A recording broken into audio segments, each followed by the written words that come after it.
Kay, super excited to have you here and let the world get to know a little bit more about you and your personality. Yes, thank you for having me. Yeah, so to start, why don't you give us the Cliff Note version of Kay van Berlo's racing career? The short version or the long one? You have a very long one. We could spend a lot of time on that. Probably the shorter version, the highlight reel maybe. So started racing at the age of 7.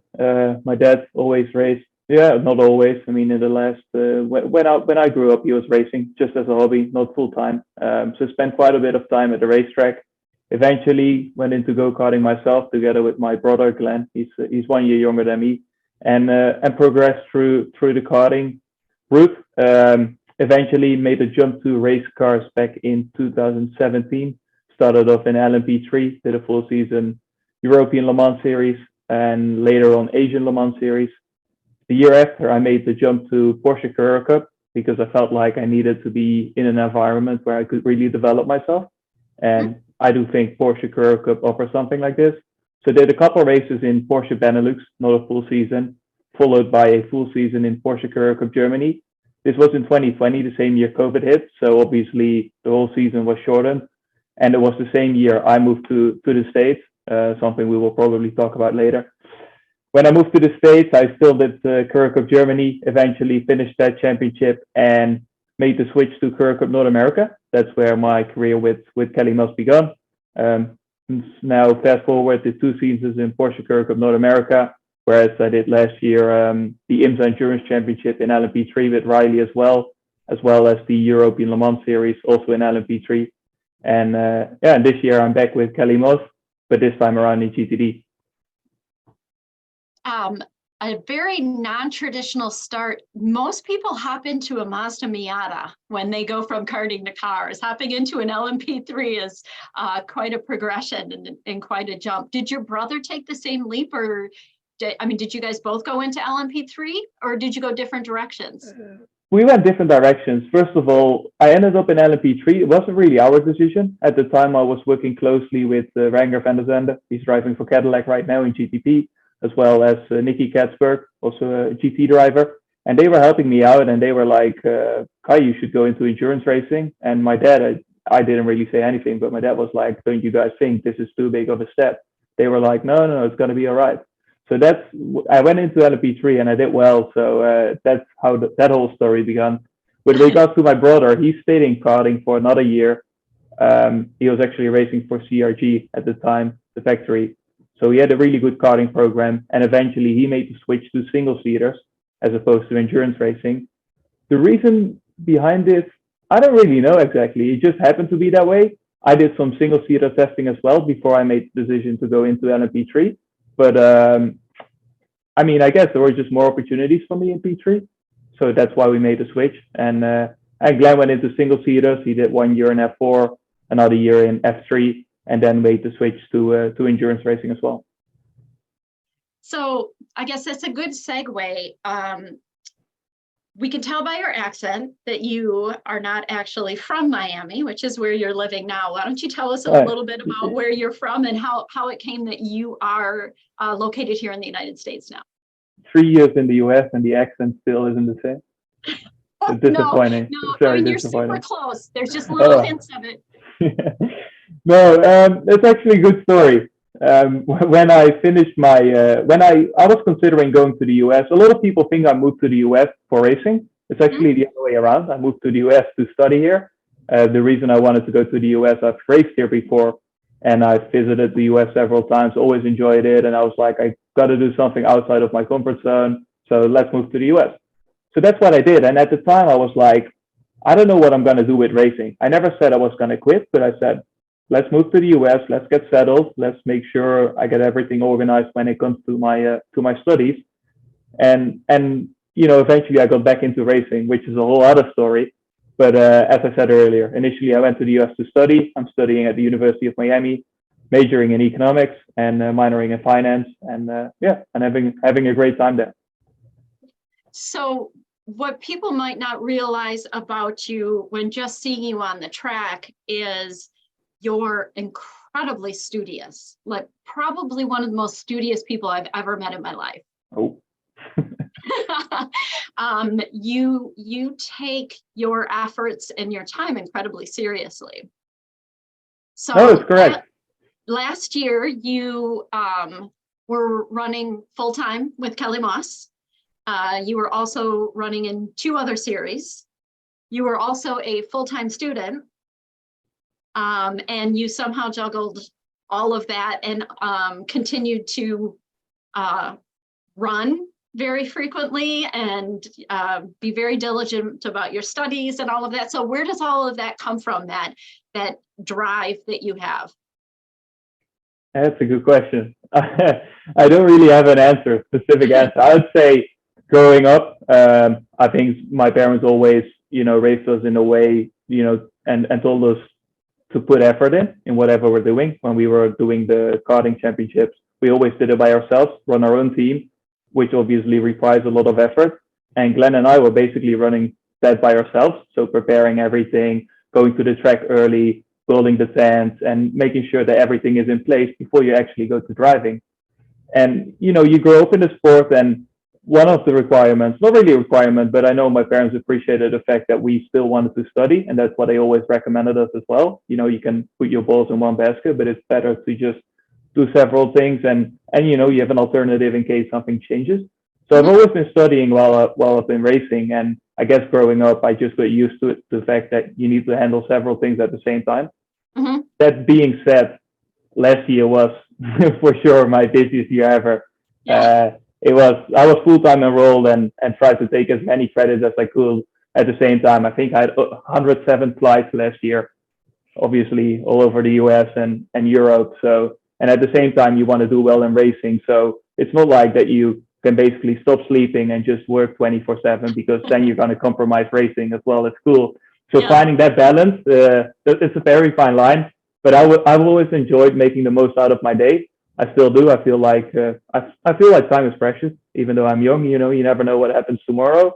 And I wake up in the morning with the idea that there's so much that I can learn today, so much that I can do, that I get excited and tell me, I don't know. I don't think there's really a better way than spending time at the racetrack, at school, learning things, traveling, and that's something I really enjoy. So a question that I have kind of as a derivative, do you have a book or a movie that you go to over and over again? Something that continues to inspire you? I don't want to say a book that I go over and over again. I have several books that I just like reading, just one, and they've inspired me, and those books I still have in mind. Just to give an example, it's actually how I got up with the idea to run my first marathon. There's a book, I don't know the title, but it's written by David Goggins. He's a Navy SEAL. He wrote a book how he went from like a kid that was abused by his parents and had a really tough upbringing, and eventually became a Navy SEAL. And what it took, he was like 300 pounds, and he still became a Navy SEAL. So what it takes, we all know it's insane. So I read that book, and he basically said that we should all cry less and, be the boss of your own mind. So 2 years ago, I was checking websites, and I was like, oh, the Fort Lauderdale Marathon is in 2 weeks' time. And I didn't run too much at the time, but I was like, he says we can do it, so let's sign up. I'm going to do it. So I run the marathon. I never suffered so much. It wasn't healthy at all. But, those books I certainly find inspiring. And then I like reading about biographies. Not really one specifically, like CEOs, great CEOs. The way they've been raised, the way they look at the world, how they want to manage a company, all those kind of things. That's something I really enjoy. And then academic books as well, which is a bit more theory. But just a variety of books at the end of the day. Yeah. Tell me about your favorite comfort food. Like if you had a terrible day and everything has gone wrong, and you're going to soothe yourself with something to eat to make you feel better, what is it going to be? I never have a bad day. That's a lie. I would say probably Italian. And then not something specifically, but just Italian in general. Yeah. Like one of the great things last year racing in Italy was eating Italian food. Like I love Italian food, whether that's pasta carbonara, really good pizza, just Italian food in general. Yeah, that's something I really enjoy. What about the wine? I'm not too big of a wine guy.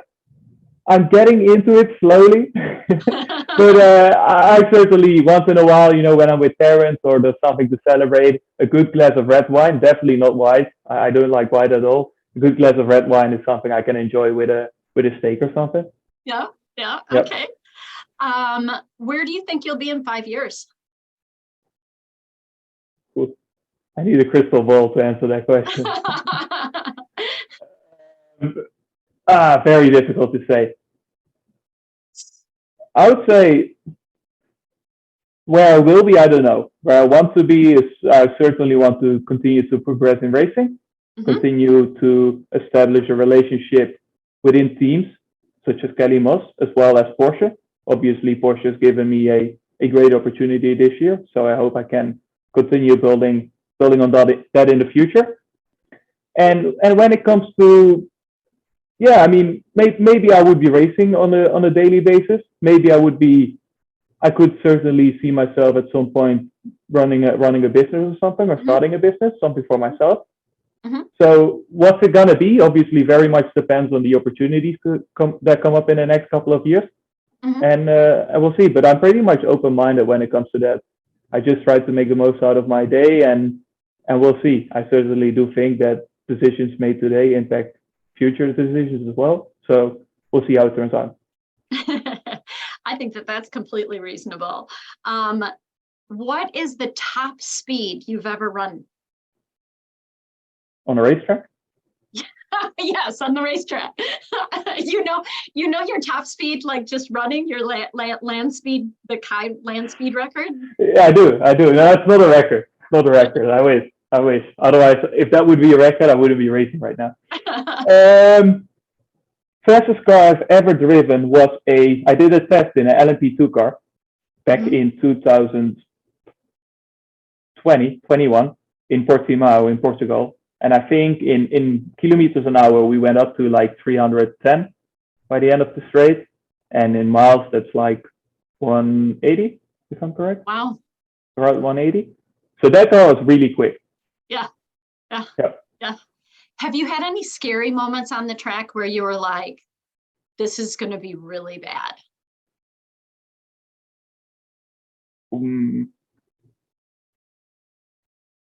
I've had one race in Spa back in 2018 when I was racing LMP3.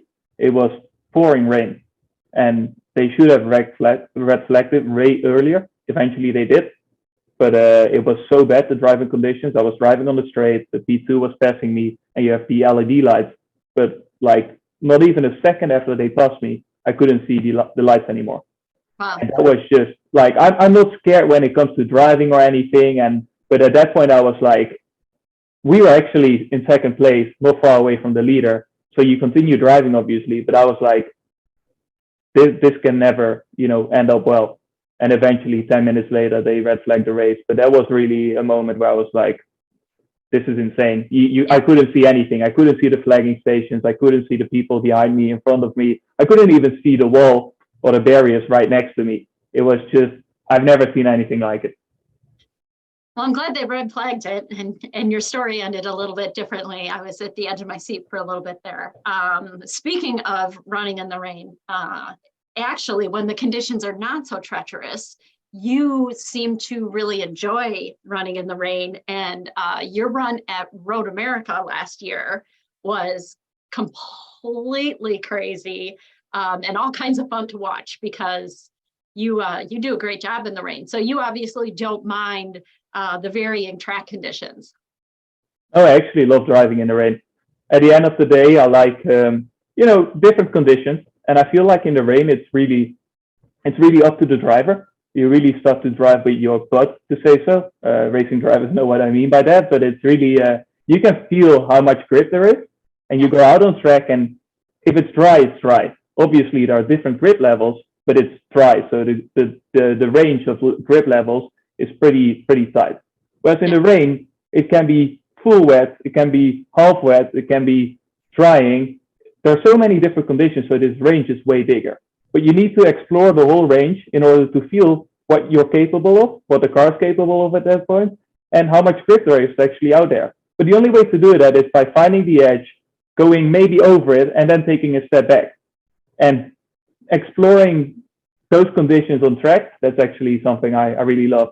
And Road America, I mean, it's not the best place to go over the edge, and then the walls are pretty close by everywhere. But no, certainly last year that's something I enjoyed. At the same time, we were coming from the back of the pack, so I love overtaking people. And actually, I went into that race with so much motivation, and then the conditions were something that I enjoy. So yeah, that ended up going well. Yeah, that was a lot of fun to watch. So obviously you're Dutch, which Dutch. Comes with a degree of frankness. I heard a story very recently about you that you were on track doing some driver coaching with a gentleman driver, and he was asking how to gain speed in a particular corner, and you said, let's go around the track and let me see what you've got. And on the far side of experiencing that corner, you told him he was 30 pounds heavy for the corner, and that's how he could correct his speed, which I thought was hilarious. I'm thinking when that was. I've said it's not the first time I've said something like that. It really sounds like I'm a jerk right now. In reality, No. I've said it probably in a funny way. At the end of the day, this happened to be somebody that you had a relationship with as well. I should probably preface that by saying you knew. Oh, but even if I don't have a relationship, I would still say the same, in all honesty. No, at the end of the day, I feel like it's a difference in culture between people from the US and Dutch people. I feel like the Dutch people are a little bit more direct. Although I gotta say, within Kellymoss, the whole culture has become pretty direct as well, which is something I favor. You don't have to be a jerk, and you don't need to be insulting towards people. But at the end of the day, I think being direct creates a lot of transparency. Yeah. And at the same time, when you're in a race weekend, you don't have time to try to soften your message. Sometimes it's good to just put it out there, and sometimes it makes an impact positively and negatively. But at least what you're trying to say is pure, and people, I feel like, understand it better. That being said, I can't remember when I said that to someone. I might have said it though, but yeah, as I said, probably in a funny way, but it's still true. Like if someone is too heavy and they ask me like, how can I improve? Well, I would say, yeah, that's one of the things you can improve on. Yeah.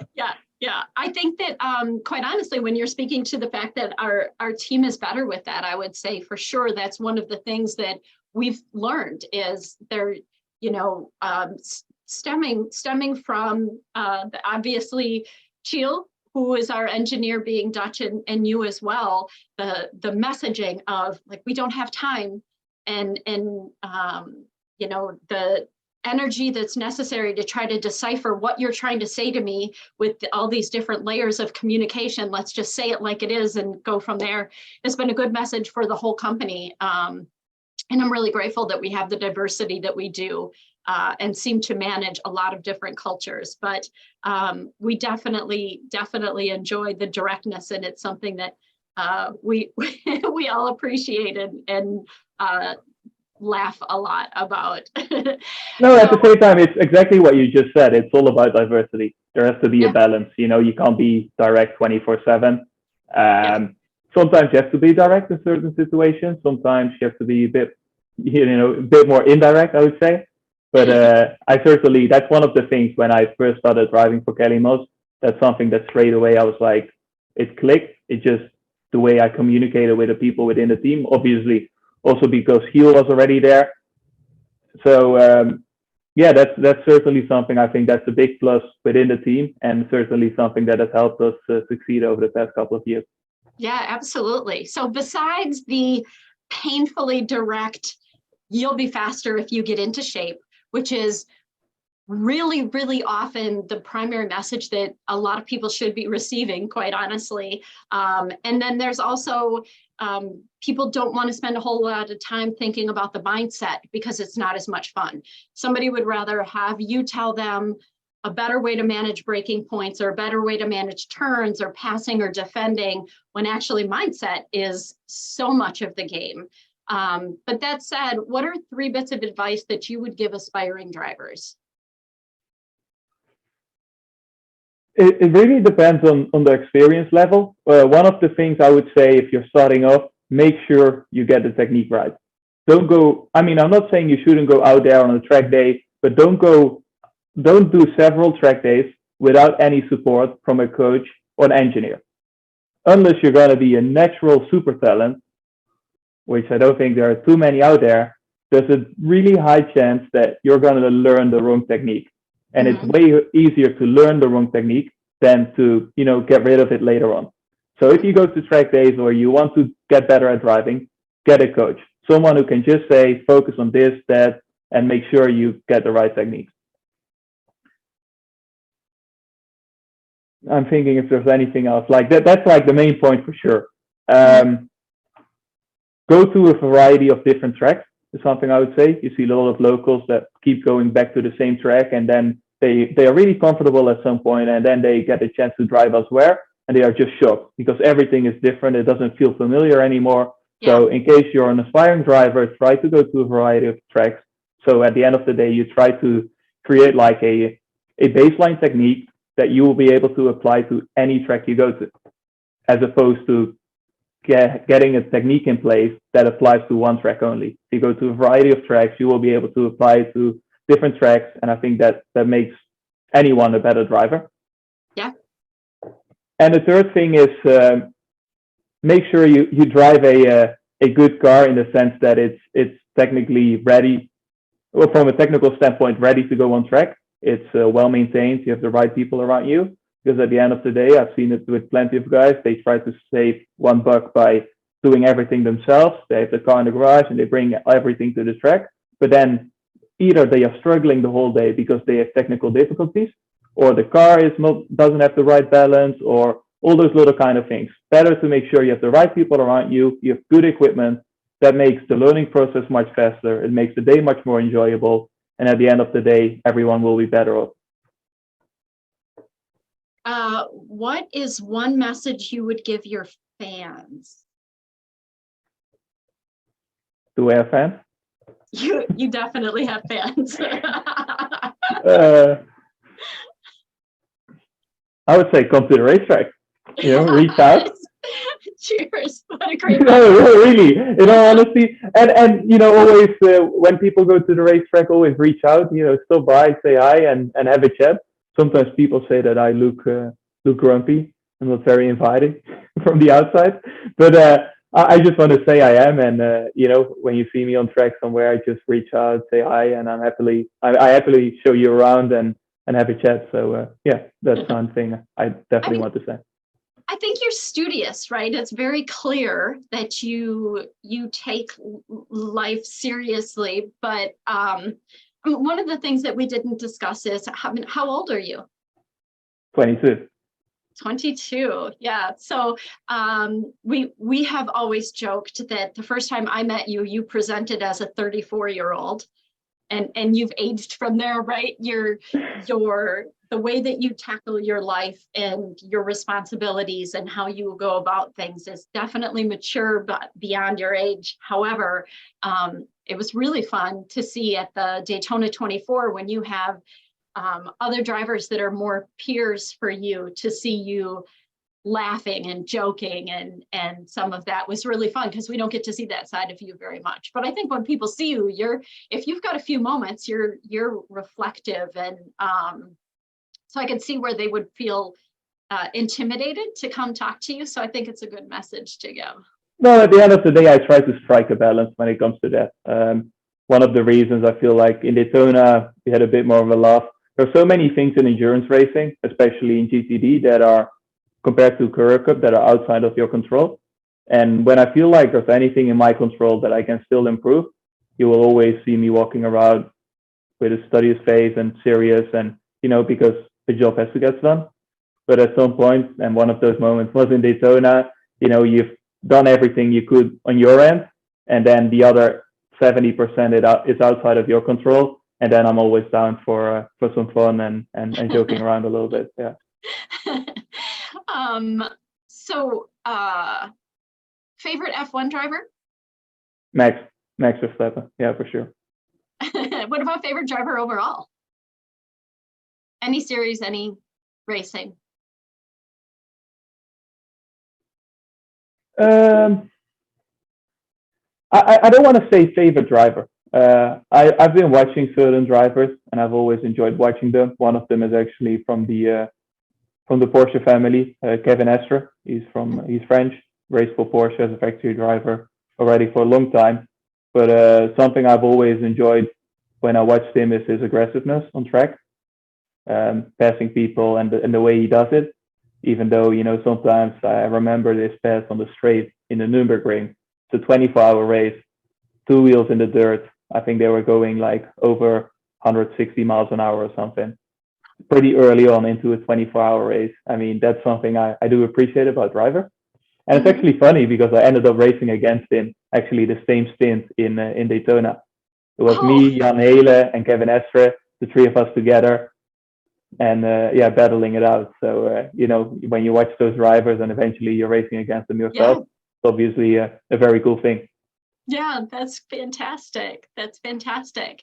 I think that's all I have for this particular segment. I think it's wonderful that people just get an opportunity to enjoy a little bit more about your personality and who you are and such. And we are gonna look forward to following you throughout this year. We've got our fingers crossed for some great racing coming up at Sebring. Yeah, looking forward to Sebring. We just had a test, so I'm curious to see. We had a good feeling. I think we have a really good car, obviously very strong team. So let's see if we can put some good results down there.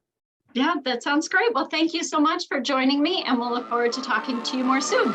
Yeah, thank you very much for having me. Thank you.